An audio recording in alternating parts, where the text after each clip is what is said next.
नमस्कार, आप देख रहे हैं एसटीवी न्यूज। मैं हूं रणधीर कुमार। उत्तर बिहार की प्रमुख खबरों की शुरुआत में डालते हैं आज की सुर्खियों पर एक नजर। नीतीश कुमार के थाना अध्यक्ष का कबूलनामा, हर जगह बिकती है शराब। जनसेवक पद पर समायोजन को लेकर हड़ताल पर है किसान सलाहकार, कार्य बाधित। हाईटेक होगा सुगौली स्टेशन, डीआरएम ने किया निरीक्षण। झोला छाप डॉक्टर बना कातिल, सुई लगाते ही मर गई बच्ची। किसान लाभार्थी सम्मेलन में जुटे बीजेपी के नेता, लाभ देने का किया वादा। और नरकटियागंज नगर परिषद उपचुनाव, सभापति पद पर टिकी है सबकी नजर।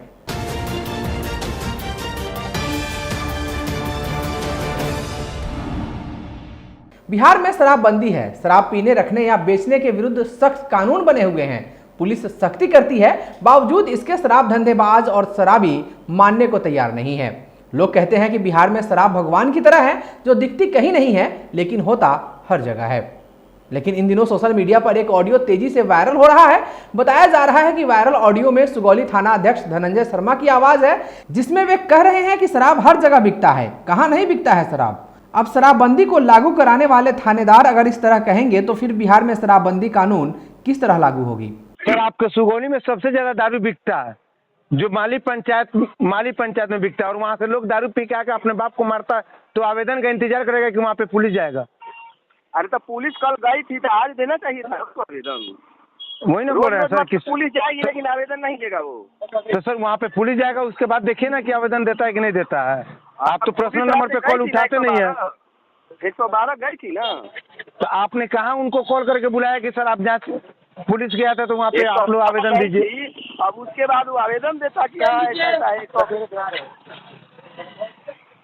सर अब आपकी मर्जी सर, भेजिए ना, तो वहाँ पे जो होगा वो अपने वो लोग समझेगा, हमको कोई मतलब नहीं है।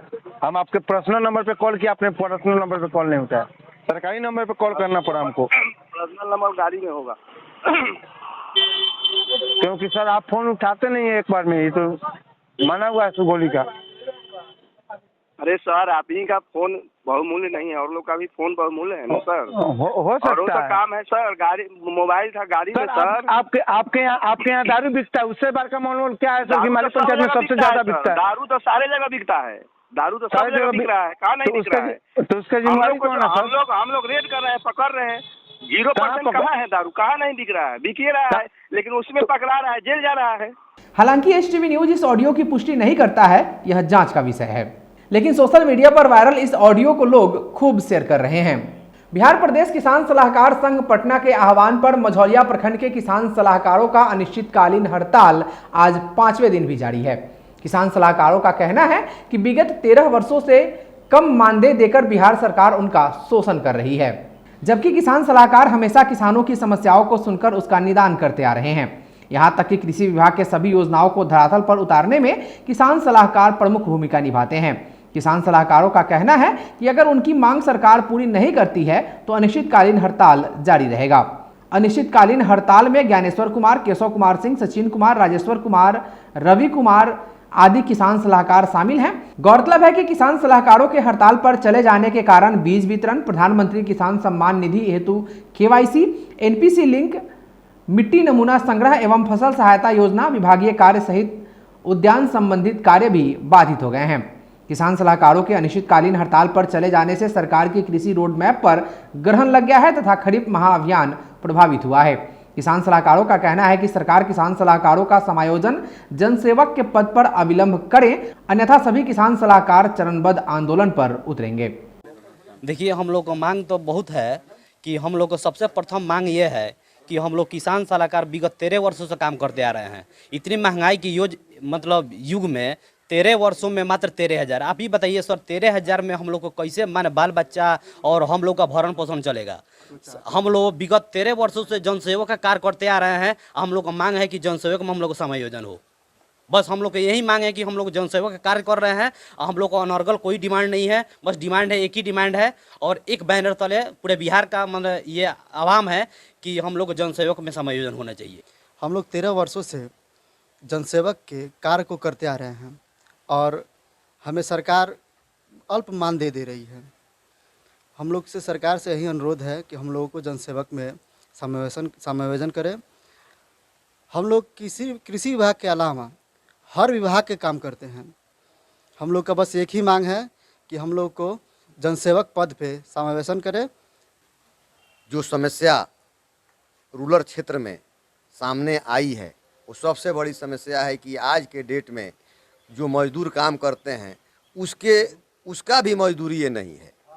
दूसरी बात कि अपने संचिका को लेकर किसी भी हम फाइनेंस या बैंक के पास जाते हैं और कर्ज भी मांगने के लिए जाएं कि हमारी सैलरी मिलती है विभाग से, सर ये हमारी डॉक्यूमेंट है, तो हमारे फाइल को उठाकर जो है बिहार सरकार के अधिकारी बिक देते हैं। कहते हैं कि आप किसी योग्य भी नहीं हैं, आपको हम जो है इस पर एक पैसा भी लोन नहीं दे सकते हैं। हम लोग ये चाहते हैं कि जो पद सृजित बिहार सरकार कृषि विभाग में ये पद है उस पद पर इसका समायोजन किया। पूर्व मध्य रेलवे के समस्तीपुर डिवीजन के मंडल रेल प्रबंधक आलोक अग्रवाल ने पूर्वी चंपारण के सुगौली जंक्शन रेलवे स्टेशन का निरीक्षण किया। निरीक्षण के दौरान श्री अग्रवाल ने पूरे स्टेशन सर्कुलेटिंग एरिया को घूम कर देखा और स्थानीय अधिकारियों से आवश्यक जानकारी ली। उन्होंने स्टेशन के मेन गेट, यात्री प्रतीक्षालय, बुकिंग काउंटर के बारे में पूछताछ की, जिसके बाद प्लेटफॉर्म नंबर 1 पर स्थित पुराने राजकीय रेल थाना की पुलिस कर्मियों से पूछताछ की। उसके बाद रेल ओवरब्रिज से 2 नंबर प्लेटफॉर्म की स्थिति का अवलोकन किया। डीआरएम ने प्लेटफॉर्म पर घूम कर व्यवस्था को देखा और स्टेशन मास्टर पैनल रूम में ऑन ड्यूटी कर्मियों से भी कई तरह की जानकारी हासिल की। जिसके बाद उन्होंने बताया कि अमृत भारत स्टेशन योजना के तहत सुगौली स्टेशन का चयन किया गया है, जिसके तहत विभिन्न यात्री सुविधाओं को सुधार कर दुरुस्त करने की जानकारी ली। उन्होंने बताया कि स्टेशन पर बड़े बदलाव लाए जाएंगे। स्टेशन के पुराने भवन को तोड़कर नया बिल्डिंग बनाया जाएगा। प्लेटफॉर्म नंबर 2 की बगल से गुजरने वाली रेलवे सड़क का पुनर्निर्माण कराया जाएगा। गाड़ियों के परिचालन को लेकर सुरक्षा से संबंधित निरीक्षण किया गया और स्टेशन यार्ड में आने वाली समस्याओं की जानकारी ली गई। समस्याओं को दूर कर बेहतर परिचालन व्यवस्था बनाए जाने की बात बताई गई।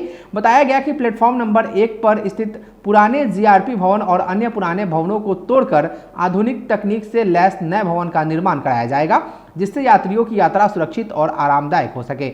निरीक्षण के समय senior DCM Chandrashekhar Prasad, senior DN Raghavendra Narayan Jha, senior DOM doctor Nilesh, station प्रबंधक नीलमणि तिवारी, पीडब्ल्यूआई ओम प्रकाश सिंह, आरपीएफ प्रभारी शशिभूषण सिंह, केके सिंह सहित अन्य कर्मी उपस्थित रहे। स्टेशन के विभिन्न यात्री सुविधाओं में कैसे इम्प्रूवमेंट किया जा सकता है उसके बारे में चेक कर रहे थे। यहाँ अमृत भारत स्टेशन योजना के तहत हमने सुगौली को चुना है, तो इसमें हम कुछ मेजर अल्ट्रेशन कर रहे हैं और इसमें क्या क्या हम नई सुविधाएं ला सकते हैं इसके बारे में विवेचना कर रहे थे। इसके अलावा कुछ सेफ्टी इंस्पेक्शन भी था, तो स्टेशन यार्ड में किस तरह की प्रॉब्लम्स आ रही हैं, हम किस तरह से इम्प्रूव कर सकते हैं परिचालन को, वो भी डिस्कस किया। पूर्वी चंपारण के सुगौली में एक बार फिर एक 6 साल की बच्ची झोला छाप डॉक्टर के इलाज की भेंट चढ़ गई है। मिली जानकारी के अनुसार सुगौली थाना क्षेत्र के माली पंचायत स्थित बेलटोला वार्ड नंबर 7 निवासी अवध बिहारी सहनी की 6 वर्षीय पुत्री संगीता कुमारी का एक झोला छाप डॉक्टर के द्वारा इलाज के दौरान मौत हो गई है।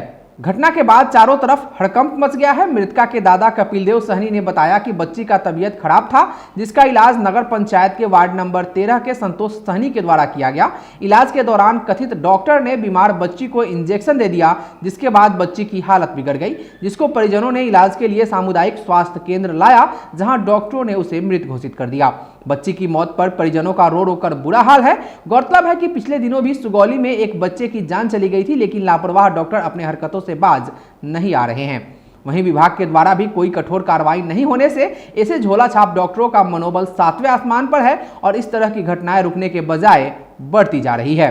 बुखार लगल तब सुई दी 3 क बजे 11 बजे के सुई के देलक हा? लोग बोल 11 बजे। अच्छा, सुई के देलक हा? कथी तो नाम संतोष। अच्छा, कब पता चलल कि माने लड़की तोहर नाम बोलत रहे? कब से? सुबेरे से 5 बजे से।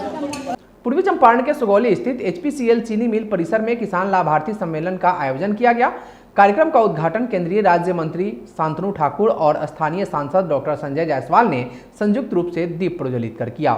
कार्यक्रम की शुरुआत में महाप्रबंधक विजय कुमार दीक्षित ने स्वागत उद्बोधन करते हुए चीनी मिल द्वारा पूर्व में पेराई भुगतान एवं आगामी पेराई को लेकर आवश्यक जानकारी साझा की।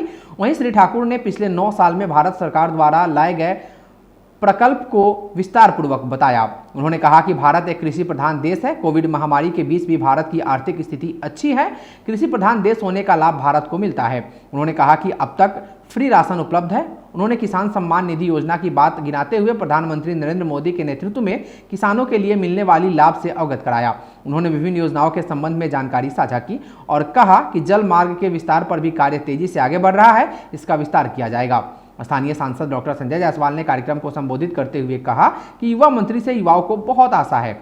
इस मिल में और कार्य तथा लक्ष्य के संबंध में बताते हुए कहा कि यह मिल सालों भर चले। चीनी मिल का लक्ष्य है कि किसानों को अधिक से अधिक लाभ मिले। उन्होंने कहा कि यह चीनी मिल हम सबका धरोहर है, इसकी रक्षा करना सबका कर्तव्य है। वहीं सीईओ प्रणय कुमार ने एचपीसीएल की स्थापना व पदस्थापना के दौर में गन्ने की पेराई, खेती व भुगतान संबंधित विषयों की जानकारी देते हुए आगे की तैयारी के बारे में बताया। उन्होंने कहा कि बीते सत्र में 40,77,000 क्विंटल गन्ने की पेराई एक बड़ी बात है और बड़ी उपलब्धि है। संचालन गन्ना महाप्रबंधक संजीव कुमार ने कार्यक्रम का संचालन किया।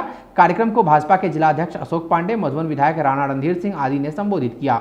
मौके पर विकास शर्मा, प्रदीप सर्राफ, विजय जायसवाल, हरिशंकर सर्राफ सहित अन्य उपस्थित थे। हमारे भारत सरकार के द्वारा दिया गया जो राशि है वो 87 करोड़ 217 लाख करोड़ रुपया अभी तक 87,217 करोड़ रुपया अभी तक हमारे किसान सम्मान निधि के तहत दिया गया है। और जब मैं कहता था कि छपरा बहास में ऑयल टैंक लगेगा और यहाँ से पाइप से सप्लाई होगा, तो मेरे ही इसमें जो 13-14 के भाजपा के कार्यकर्ता होंगे उनको याद है, वो भी हंसते थे कि ऐसा भी कहीं होने वाला है क्या कि छपरा कि यहाँ पे सुगौली से पाइपलाइन से तेल जाएगा। लेकिन आज यह है और आपके सामने हकीकत है। आज कितने लोगों को रोजगार मिल रहा है और हमारे इलाके में जो गैस की कमी नहीं होती है उसमें उस छपरा बहास टर्मिनल का बहुत बड़ा कार्य जो शुरू हुआ। अभी 35,000 डेली सिलेंडर वहाँ पैकिंग होती है। 2014 में जो सरकार बनी, नरेंद्र भाई मोदी देश के प्रधानमंत्री बने, तो किसानों का सम्मान बढ़ा, गांव में रहने वाले लोगों का सम्मान बढ़ा, गांव की चिंता की गई। और दुनिया के सबसे बड़े अखबार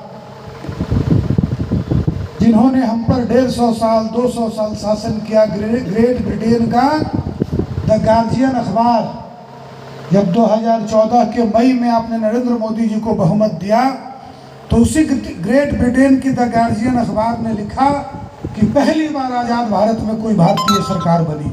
पश्चिमी चंपारण जिला अंतर्गत नरकटियागंज नगर परिषद उपचुनाव को लेकर शहर में बनाए गए सभी 52 बूथों पर शांतिपूर्ण माहौल में मतदान संपन्न हुआ। हालांकि 1-2 बूथ पर पुलिस प्रशासन को कुछ सख्ती बरतनी पड़ी। जानकारी के मुताबिक शुक्रवार को सभी बूथों पर सुबह 7 बजे से वोटिंग शुरू हुई और शाम 5 बजे तक मतदान हुआ। निर्वाची पदाधिकारी सह एसडीएम धनंजय कुमार ने बताया कि नगर परिषद उपचुनाव को लेकर शांतिपूर्ण माहौल में मतदान संपन्न हुआ है। आपको बता दें कि नरकटियागंज में 52.69% मतदान हुआ। मतदान संपन्न होने के बाद सभी ईवीएम को सील किया गया और मतदान कर्मी व पीसीसीपी बेतिया प्रखंड स्थित मनरेगा भवन के लिए रवाना हो गए। अब 11 जून रविवार को मतगणना की जाएगी। गौरतलब है कि नरकटियागंज में नगर परिषद उपचुनाव में सभापति पद के लिए 12 प्रत्याशी चुनावी मैदान में हैं। वहीं वार्ड संख्या 4 से पार्षद पद के लिए 4 प्रत्याशी चुनाव लड़ रहे हैं। इस उपचुनाव को लेकर शुक्रवार की सुबह बूथों पर वोटरों की थोड़ी भीड़ रही, मगर कड़ी धूप व भीषण गर्मी के कारण मतदाताओं का उत्साह कुछ कम हुआ और दोपहर 3 बजे तक मतदान काफी धीमा रहा। 3 बजे तक मतदान करीब 42% रहा। वहीं 3 बजे के बाद मतदाता अपने अपने मतदान केंद्र पहुंचे और अपने मतों का प्रयोग किया। आज के लिए बस इतना ही। एसटीवी न्यूज़ पर प्रसारित होने वाली खबरें प्रोग्राम्स आप जीटीपीएल के चैनल नंबर 985 और डेन के चैनल नंबर 155 के साथ साथ आप अपनी सुविधा अनुसार मोबाइल फ़ोन पर भी देख सकते हैं। अगर आप हमें यूट्यूब के माध्यम से देखना चाहते हैं तो एचटीवी न्यूज़ के ऑफिशियल यूट्यूब चैनल को सब्सक्राइब करें और बेल आइकॉन दबाकर ताज़ा वीडियोज़ की नोटिफिकेशन प्राप्त करें। फेसबुक पर हमारे साथ जुड़ने के लिए एचटीवी न्यूज़ के फेसबुक पेज को लाइक करें और ट्विटर पर एचटीवी न्यूज़ को फॉलो करें। तमाम लेटेस्ट अपडेट के लिए देखते रहिए बिहार का सबसे तेज़ी से उभरता न्यूज़ चैनल एचटीवी न्यूज़, सच की आवाज़। नमस्कार।